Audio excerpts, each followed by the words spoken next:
2시간 전에 마감한 트레이더가 생생하게 전하는 글로벌 마켓 리뷰 델타1입니다.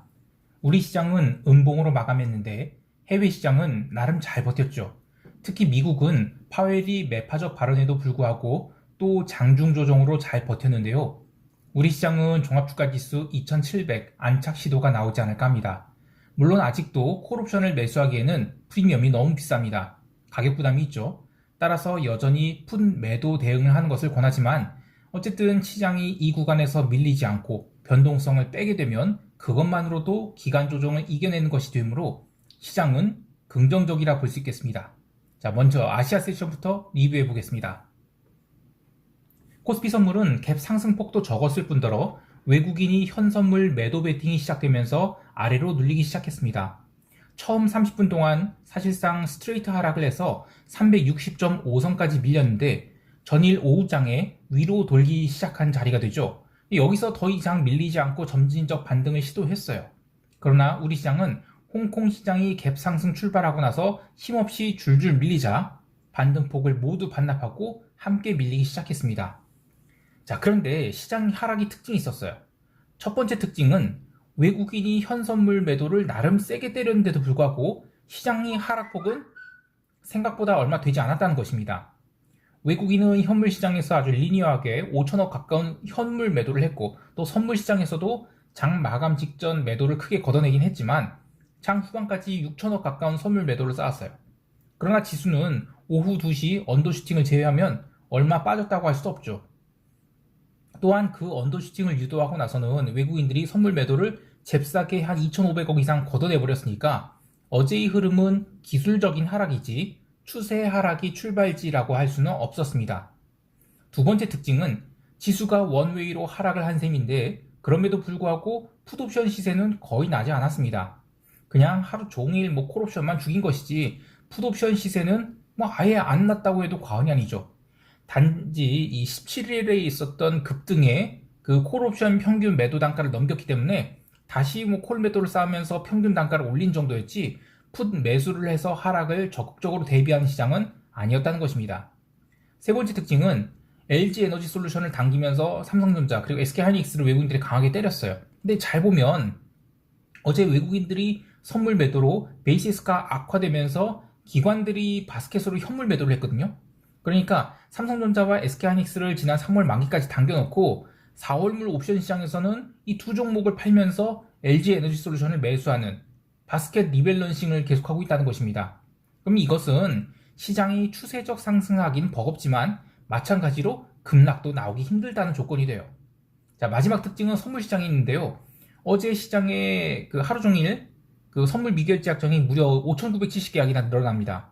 특히 막판에 외국인이 선물 매도분이 청산이 한 2,500억 있었죠. 그런데도 불구하고 미결이 꽤 많이 들었어요. 근데 그건 뭐냐면 정작 시장은 하락을 했지만 이 받치는 세력도 만만치 않게 받쳤다라는 것을 알 수 있습니다. 이렇게 코스피 시장은 이틀간의 조정을 이어갔지만 여기서 더 밀릴 수는 없다는 신호를 주었다라고 할 수 있겠는데요. 하지만 밀리지 않는 것과 오르는 것은 별개의 일이죠. 우리 시장이 콜옵션의 시세를 줄 정도의 카탈리스트는 부족한 상황인지라 계속 풋 매도만 먹여주는 그런 시장이 이어지지 않을까 합니다. 시장이 이렇게 하루 종일 눌리는 동안 비차익 매도는 4천억 가까이 나왔는데 그래도 변동성은 전일 대비 하락해서 23포인트대까지 내려오는 등 자근자근 상승할 수 있는 환경을 이어가고 있습니다. 변동성 관련해서 한 가지 이야기를 더하면 우리 시장은 이제 변동성 데드크로스가 나왔어요.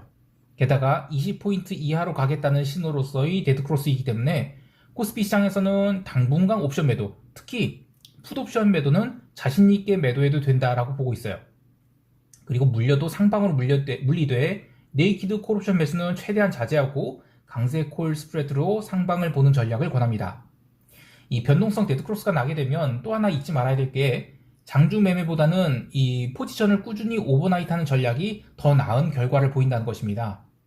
포지션 오버나잇을 두려워하는 분들이 있는데 물론 난데없는 핵미사일 발사 이런 거는 사실 어쩔 수 없는 부분이에요. 근데 그런 투시그마 같은 것을 이번에 그 전쟁 생각하면 그것도 거의 원시그마급인데 참. 어쨌든 지금 변동성이 우리 시장만 죽는 게 아니라 글로벌이 다 죽고 있어요.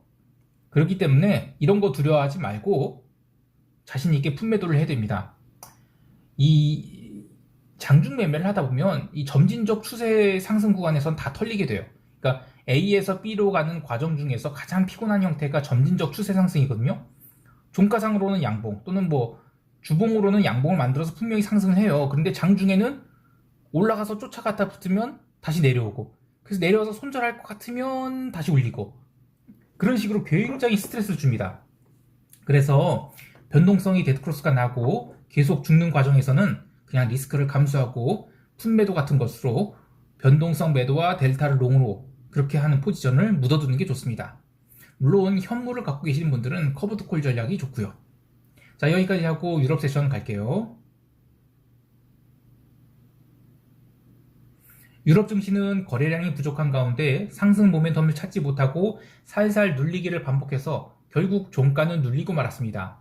하지만 적극적인 매도세가 있어서 하락한 것이 아니라 지난주 금요일 옵션 만기일에 시장을 방어한 부분들에 대해서 리스크 관리 차원에서의 선물 매도가 나온 것이지 공격적인 매도가 나오진 않았습니다.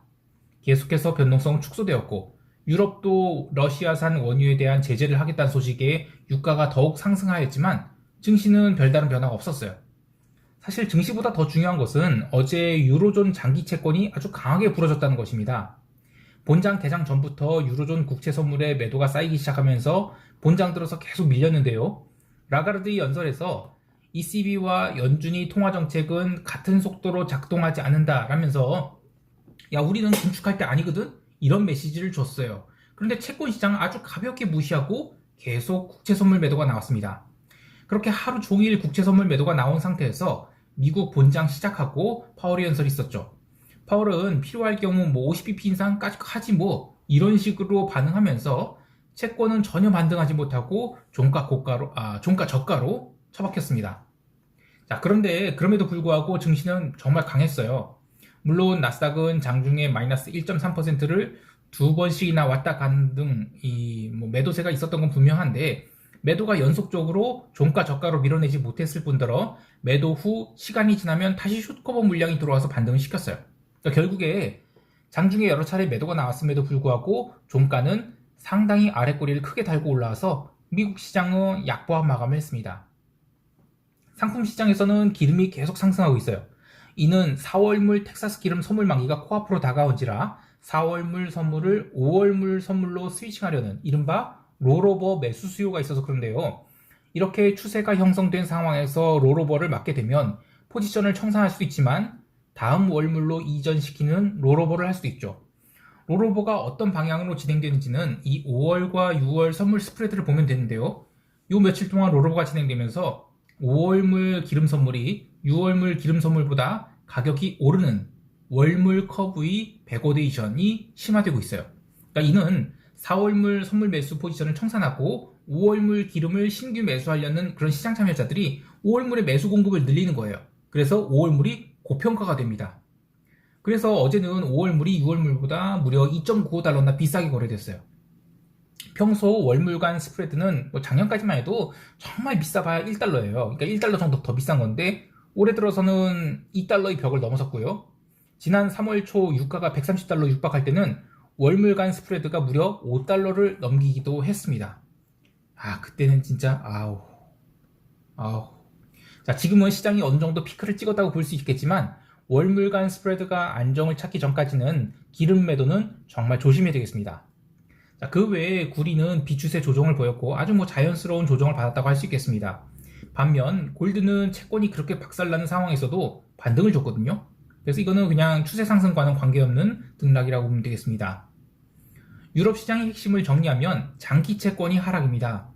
아무리 ECB가 미국과는 다른 정책 경로를 가질 거라 하지만 그럼 이 엄청난 인플레이션은 어떻게 할 건데? 라는 질문에 대답을 못하고 있죠. 그래서 계속 채권 매도에 베팅이 들어오는데 참 고민입니다. 이러한 채권 매도가 이 선순환 구조가 아닌 악순환이 돼서 유럽 시장을 짓누르지 않을까 하는 점이에요.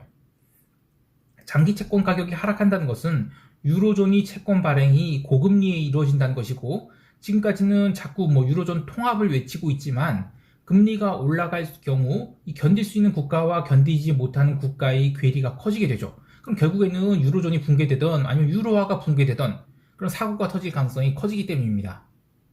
자, 여기까지 하고 미국 세션 갈게요.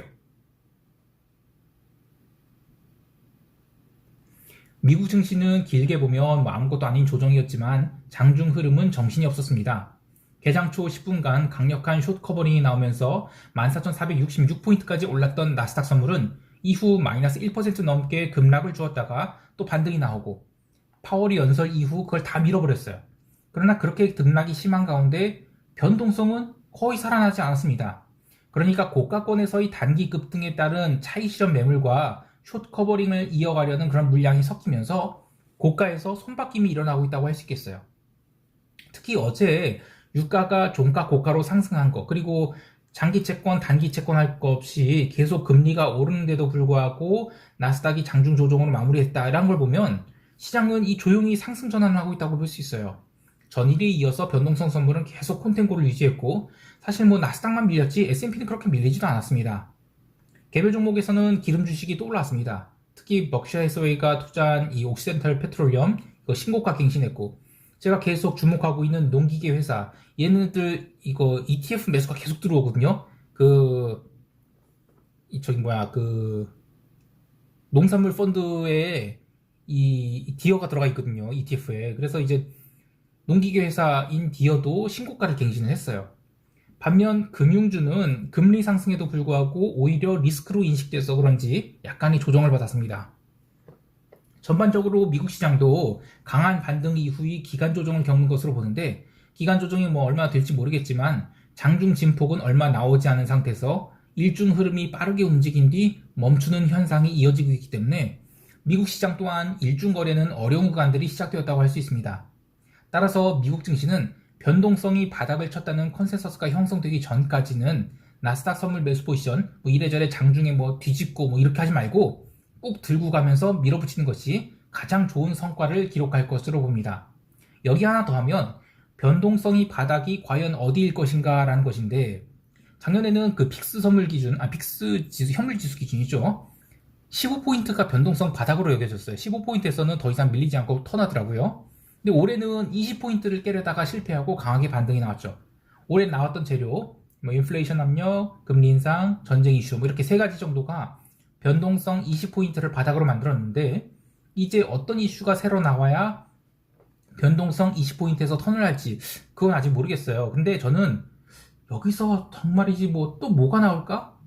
상상이 사실 안 가요. 그래서 미국 지수에 대한 매수 포지션은 빅스가 20포인트를 터치하게 되면 뭐 일단 절반 자르든지 해서 이익 고정을 하겠지만 그 전까지는 잦은 뭐 장중 조정 이런 거 흔들림에 굴하지 않고 계속 홀드하도록 하겠습니다. 여기까지 하고 시장 총평하면서 대응 전략 이야기할게요. 우리 시장은 사흘 연속 조정을 주었지만 변동성은 전혀 살리지 못했습니다. 따라서 화요일은 확실하게 풋옵션을 죽일 가능성이 큽니다. 특히 이번에 풋옵션을 죽인다면 며칠간 모은 풋옵션 미결을 또 모두 골로 보내버리는 상승이 나올 수 있어요. 상대적으로 콜옵션 미결 증가는 여전히 부족한 상황에서 지수가 370까지는 아주 또 쉽게 반등할 수 있죠. 그래서 풋옵션 340 이하의 매도 포지션은 웬만한 악재가 나와도 살아나기 힘들다고 보고 있어요. 특히 지난주에 들어왔던 슈퍼개미 풋옵션 350 요거 매수 베팅이 화요일 시장이 아주 조금만 오르기 시작해도 바로 휴지로 전환될 수 있거든요. 여기에 쌓인 미결이 굉장히 커요. 그래서 여기서 손절매가 나오기 전까지는 시장은 하락 조정 같은 것은 나오지 않을 가능성이 큽니다. 게다가 이 행사가 주변으로 매수 미결이 더 붙어서 이른바 풋옵션 물타기 매수가 들어올 경우 그 물량은 오히려 시장을 더욱 위로 당기는 불쏘시개가 될 가능성이 큰데요. 글로벌 변동성 추세가 계속 감소 중이라 변동성 매도자들이 지금 풋 매도를 부담스럽게 여기지 않고 있어요. 그래서 우리 시장에 대한 긍정적 견해, 그러니까 점진적 상승이 나온다는 뷰 그대로 유지합니다. 풋 매도 포지션 유지하고 다만 콜 매수는 조금 더 프리미엄이 감소되어야 매력적이기 때문에 계속 풋 매도로 대응합니다. 그리고 주식은 매수 관점으로 대응합니다. 해외 시장에 대해서는 기름 시장이 만기가 화요일이에요. 그래서 화요일까지는 기름 포지션은 뭐 손 안 댈 것이고요. 하지만 그렇다고 기름이 꼭지를 쳤다? 그렇게 생각하지는 않습니다. 다시 120달러 근방까지는 얼마든지 상승할 수 있다고 봐요. 그리고 그것이 증시를 생각보다 압박하지 않을 것 같아요. 그래서 점진적 상승 계속 나올 수 있다고 봅니다. 그래서 고점권에서 기름이 도치가 나오기 전까지는 기름 매도는 하지 않을 것이고요. 그 외에 뭐 나스닥 선물 매수 계속 홀딩, 그리고 오지 달러 매수 홀드, 채권 스프레드 홀드. 여기 하나 더 하면 골드를 지금 추세로 매도를 할까 조금 고민되고 있어요. 근데 아직까지는 1950달러와 1900달러를 박스로 한참 수렴을 했다가 나중에 부러질 것 같아요. 그래서 바로 지금 뭐 숏을 잡고 버티고 이런 건 좀 아닌 것 같고, 어쨌든 지금 채권이 계속 밀리는데 골드는 아직 반영을 안 하고 있거든요. 그래서 골드도 언젠가는 박스 구간을 하단으로 이탈하지 않을까 싶어요. 그래서 골드 바닥은 한 1850선까지는 조정이 나올 수 있다고 보고 있습니다. 근데 여하튼 그건 당장은 아니라고 보기 때문에 조금 더 기다려 보겠습니다. 자, 오늘 하루도 성공 투자하시고요. 이상 델타원이었습니다. 감사합니다.